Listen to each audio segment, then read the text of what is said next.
السلام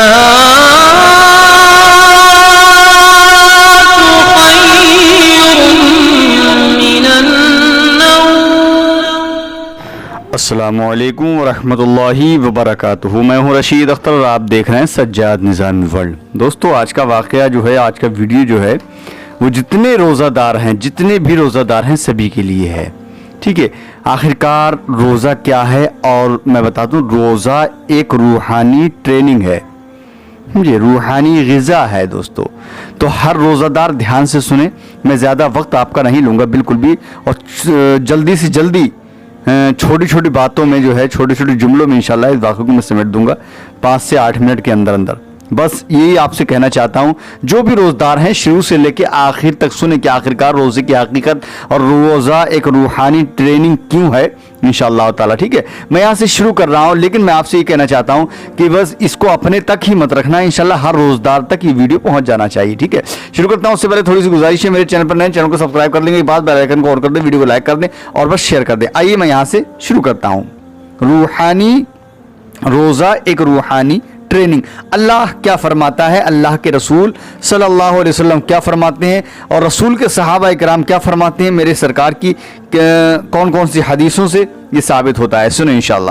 اللہ رب العزت قرآن مقدس میں ارشاد فرماتا ہے، یا ایھا الذین آمنوا کتب علیکم الصیام کما کتب علی الذین من قبلکم لعلکم تتقون۔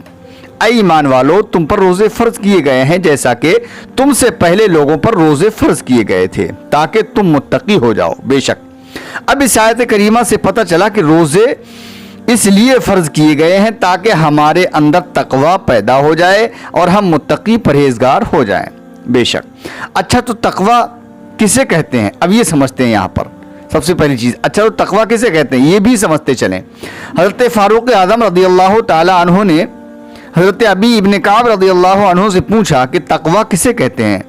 دھیان سے سننا دوستو، اور آگے شیئر بھی کرنا، ٹھیک ہے، آپ کو واسطہ ہے رمضان کا۔ ہاں، پوچھا کہ تقوی کسے کہتے ہیں، تو حضرت ابی ابن کعب نے فرمایا کہ تقوی کو ہم اس طرح سمجھ سکتے ہیں کہ ہم ایسے راستے پر چل رہے ہیں جہاں کافی کانٹے دار جھاڑیاں ہیں اور ہمارا لباس بھی کمزور ہے، تو ایسے عالم میں جب ہم اس راستے پر چلیں گے کہیں وہ کانٹے ہمارے لباس کو تار تار نہ کر دیں۔ ٹھیک اسی طرح زندگی کے راستے میں بھی گناہوں کے کانٹوں سے اپنے آپ کو بچانا، برے کاموں سے محفوظ رکھنا ہی تقوی ہے، اسی کو تقوی کہا جاتا ہے۔ آگے دوستو ملاحظہ فرمائیں، جو کام جتنا اہم ہوتا ہے اس کی ٹریننگ بھی اتنی ہی اہم اور کڑی ہوتی ہے، ٹھیک ہے۔ اب روزے کا مقصد ہے تقوی، یعنی بندے کو گناہوں سے بچانا، اور یہ بہت بڑا کام ہے، کیونکہ نیکی کر لینا، عبادت کر لینا تو پھر بھی آسان ہے، مگر اپنے آپ کو گناہوں سے بچانا یہ بہت مشکل کام ہے۔ روزہ دراصل اپنے آپ کو گناہوں سے بچانے کا بہترین ذریعہ ہے۔ تو آئیے دیکھتے ہیں روزہ کیسے گناہوں سے بندے کو بچاتا ہے، کیسے اللہ کے قریب کرتا ہے روزہ، جس سے بندہ متقی پرہیزگار بن جاتا ہے۔ قارئین کرام، رات 3:30-4 بجے کا وہ ٹائم ہوتا ہے جب ہر طرف سناٹا چھایا ہوا ہوتا ہے۔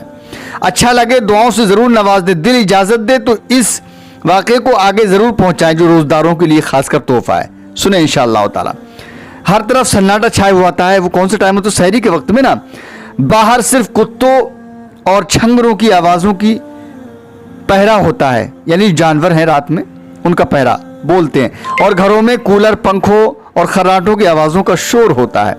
اس وقت نیند شواب پر ہوتی ہے، نیند کے علاوہ اس گھڑی کچھ اچھا نہیں لگتا ہے۔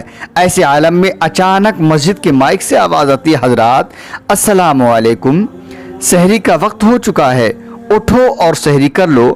اور جو لوگ اٹھ گئے ہوں وہ اپنے پڑوسیوں کو بھی اٹھا دیں، اور اتنے بج کر اتنے منٹ ہو رہے ہیں تاکہ وہ بھی سحری کر لیں، اور آج کا ٹائم اتنے وقت سے اتنے وقت پر ختم ہو جائے گا۔ اس وقت اٹھنا کتنا مشکل ہوتا ہے یہ بتانے کی ضرورت نہیں ہے، پھر اٹھ کر کھانا کھانا یہ تو اور مصیبت کا کام، کیونکہ یہ سونے کا وقت ہے نہ کہ کھانے کا۔ لیکن بندہ یہ سوچ کر اٹھ جاتا ہے، مولا اگر تیری رضا اسی میں ہے تو میں اٹھوں گا بھی اور سحری بھی کروں گا۔ جیسا کہ تیرے محبوب حضور صلی اللہ علیہ وسلم کا فرمان ہے، سحری کرو کیونکہ سحری میں برکت ہوتی ہے۔ بخاری و مسلم کی حدیث پاک، سبحان اللہ۔ سحری تناول کرنا ہمارے اور اہل کتاب کے روزے کے درمیان فرق ہے، ٹھیک ہے، ہاں۔ اور ایک حدیث میں ہے، یہ ہے کہ بے شک اللہ تعالیٰ سحری کرنے والوں پر رحمت فرماتا ہے اور اس کے فرشتے ان کے لیے رحمت کی دعا کرتے ہیں، سبحان اللہ۔ آگے بڑھتے ہیں۔ جب ان احادیث کو سوچتا ہے تو فوراً بستر چھوڑ کر اٹھ جاتا ہے، اپنے دانتوں کی صفائی کر کے وضو بنا کر 2 رکعت نماز تہجد پڑھ کر سحری کھانے کے لیے تیار ہو جاتا ہے۔ سحری کھانے سے پہلے ہم کو 2 رکعت نماز تہجد بھی ادا کرنا چاہیے، ٹھیک ہے۔ سحری سے فارغ ہو کر وہ جیسے ہی بستر پر لیٹتا ہے، ابھی چند منٹ ہی گزرتے ہیں کہ پھر مسجد سے اذان کی آواز آ جاتی ہے اور مؤذن کہتا ہے آؤ کامیابی کی طرف، آؤ نماز کی طرف۔ پھر وہ بستر سے اٹھتا ہے اور عاجزی و انکساری کے ساتھ مسجد کی طرف چل پڑتا ہے۔ نماز فجر ادا کرنے کے بعد کچھ دیر مسجد میں روک کر ذکر و اذکار اور اردو وظائف اور قرآن شریف کی تلاوت سے اپنے قلب و جگر کو چمکاتا ہے۔ پھر گھر آ کر کچھ آرام کرنے کے بعد روٹی روزی کے لیے اپنے کام پر چلا جاتا ہے۔ اس دوران وہ تمام گناہوں کی چیزوں سے روکتا ہے، ٹھیک ہے، اپنے آنکھ، ناک، کان، دل، دماغ اور زبان کی بھی گناہوں سے حفاظت کرتا ہے۔ حالت روزہ میں وہ اپنی بیوی سے بھی اس طرح کی باتیں نہیں کرتا، کیونکہ نبی کریم صلی اللہ علیہ وسلم کا فرمان عالی شان ہے دوستو، جو روزہ رکھ کر بری بات کہتا ہے اور اس پر عمل کرنا نہ چھوڑے تو اللہ تعالیٰ کو اس کی پرواہ نہیں، کیونکہ اس نے کھانا پینا چھوڑ دیا ہے۔ بخاری شریف کی حدیث پاک۔ اب ظہر کی نماز کے بعد اب گرمی تیز ہونے لگتی ہے، سورج بھی آگ برسانے لگتا ہے، ادھر دھیرے دھیرے بھوک اور پیاس کی شدت میں بھی تیزی آنا شروع ہو جاتی ہے۔ ہونٹ پیاس کی وجہ سے سوکھ رہے ہیں، گلا چٹک رہا ہوتا ہے، کمزوری کے احساس میں بھی برابر اضافہ ہو رہا ہے۔ وہ بھوک پیاس کی سختی کو برداشت کر رہا ہوتا ہے، جبکہ کھانے پینے کی تمام چیزیں اس کے آس پاس موجود ہوتی ہیں۔ مجال ہے کہ تنہائی میں بھی کھانے پینے کی کسی چیز کو ہاتھ لگائے۔ اس کی جان کی طرح یہ بات ہمیشہ اس کے ساتھ رہتی ہے کہ میرا مولا مجھے دیکھ رہا ہے، پھر چاہے وہ گھر کی 4 دیواری میں یا آفس کے بند کیبن میں ہو، ہر دم ہر پل روزہ اسے بتاتا رہتا ہے تیرا مولا تجھے دیکھ رہا ہے۔ اور جانتے ہیں بندے کے اندر یہ احساس بڑے بڑے مجاہدے اور چلوں کے بعد پیدا ہوتا ہے، جو روزہ اسے پہلی گھڑی سے ہی عطا کر دیتا ہے، سبحان اللہ۔ آگے بڑھتے ہیں دوستو تھوڑا سا اور۔ اب جو وقت گزرتا جاتا ہے بھوک پیاس بھی بڑھتی جاتی ہے۔ یہ بھوک پیاس انسان کے اندر بیٹھنے اس جانور نفس کی گردن موڑ کے رکھ دیتی ہے جو اسے گناہ پر اکساتا ہے، اس سے غلط برے اور گندے کام کراتا ہے۔ ویسے آپ نے دیکھا ہوگا اکثر آدمی اس وقت گناہ کرتا ہے جب اس کا پیٹ بھرا ہوا ہوتا ہے، اسی اثنا میں نماز عصر کا وقت ہو جاتا ہے، سبحان اللہ۔ روزہ دار نماز عصر کے لیے مسجد جاتا ہے اور جیسے ہی وضو کے لیے وضو خانے پر بیٹھتا ہے تو ٹھنڈا ٹھنڈا پانی اسے بہت اچھا لگتا، اور وضو کرتے وقت تو روزہ دار پانی منہ میں لے لیتا ہے۔ اب اگر پانی کا گھونٹ نگل جائے تو کسی کو کیا پتہ چلے گا، مگر نہیں، روزہ دار کو صرف اس کا ضمیر جھنجھوڑتا ہے اور کہتا ہے کوئی نہیں دیکھ رہا تو کیا ہوا، تو نے جس رب کے لیے روزہ رکھا ہے وہ تو دیکھ رہا ہے، بتا قیامت کے اپنے مولا کو کیا منہ دکھائے گا۔ پھر وہ پانی کو منہ سے نکال دیتا ہے اور وضو مکمل کر کے نماز عصر ادا کرتا ہے۔ نماز کے بعد اپنا کام مکمل کر کے اب وہ اپنے گھر جانے کی تیاری کرتا ہے۔ اب کیا ہوتا ہے، صبح سے پیٹ خالی ہونے کی وجہ سے اب سانسوں میں ہلکی سی اسمیل آنے لگتی ہے اور اس بو کو کوئی بھی پسند نہیں کرتا ہے۔ اگر کسی کے منہ سے بو آئے تو لوگ اس سے گھن کرنے لگتے ہیں، اس سے بات نہیں کرتے ہیں، اس سے دور رہتے ہیں۔ لیکن قربان جائیں روزہ دار کی عظمت پر، حدیث قدسی میں ہے حضور صلی اللہ علیہ وسلم فرماتے ہیں روزہ دار کی جو منہ کی بو اللہ کو مشک سے بھی زیادہ پسند ہے، بخاری شریف کی حدیث پاک۔ یہاں سے یہ پتہ چلا بو جسے کوئی پسند نہیں کرتا ہے، روزہ دار کے منہ کی بو بھی اللہ کو پسند ہے۔ تو بتاؤ اللہ کو روزہ دار کا سحری میں اٹھنا اور دن بھر بھوکا پیاسا رہنا، پھر تھکاوٹ کے باوجود تراویح پڑھنا کتنا پسند ہوگا۔ جیسے ہی گھر پہنچتا ہے چینج کرنے کے بعد وضو کرتا ہے اور کچھ ہی دیر میں افطاری کا دسترخوان سجا دیا جاتا ہے، وہ دسترخوان کے پاس آ کر بیٹھ جاتا ہے۔ یہ وقت بہت ہی سہانا ہوتا ہے، ایسا لگتا ہے جیسے دن بھر کی محنت کے بعد امتحان ملنے کا وقت آ گیا ہو۔ اس مسرت بھرے لمحات کو صرف روزہ دار ہی محسوس کر سکتا ہے، اور ہاں اس وقت جو دعا کی جاتی ہے اللہ قبول فرما لیتا ہے۔ آپ نے دیکھا ہوگا جب لوگوں کی حکومت سے کوئی بات منوانی ہو تو وہ بھوک ہڑتال پر بیٹھ جاتے ہیں، پھر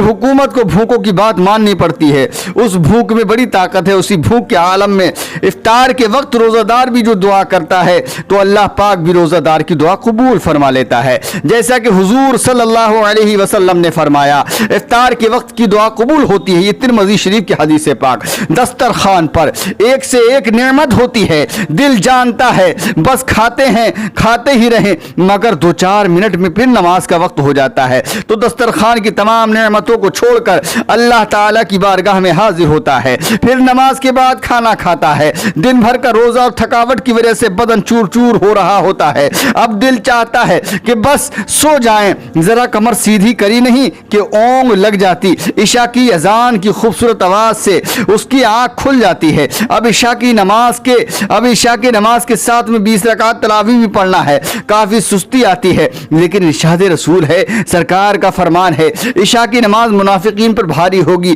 ابن ماجہ کی حدیث پاک۔ اس لیے جلدی سے مسجد پہنچ جاتا ہے، نماز عشاء اور تراویح ادا کرتا ہے تو اللہ کی رحمت کیسے برستی ہے۔ حضور فرماتے ہیں جو ایمان اور احتساب نفس کے ساتھ قیام اللیل کرتا ہے، یعنی تراویح پڑھتا ہے، تو اللہ اس کے پچھلے تمام گناہ صغیرہ معاف فرما دیتا ہے۔ بخاری و مسلم شریف کی حدیث پاک۔ تراویح کے بعد کچھ سوتا ہے، پھر سحری سے دوسرا روزہ شروع ہو جاتا ہے، اور روحانی ٹریننگ کا یہ پروسیس 29 یا 30 دن تک مسلسل جاری رہتا ہے، جس سے روزدار کو مندرجہ ذیل باتیں حاصل ہوتی ہیں۔ وہ کون سی باتیں ہیں؟ نمبر 1 گناہوں سے، یعنی روزہ رکھنے والا نمبر 1 گناہوں سے پاک صاف ہو جاتا ہے، متقی پرہیزگار ہو جاتا ہے۔ نمبر 2 سحری اور افطاری میں پابندی وقت کی وجہ باقی تمام امور میں بھی وقت کا پابند ہو جاتا ہے۔ نمبر 3 روزے میں 30 دن حلال چیزوں کو چھوڑنے کی وجہ سے تمام حرام چیزوں کو چھوڑنا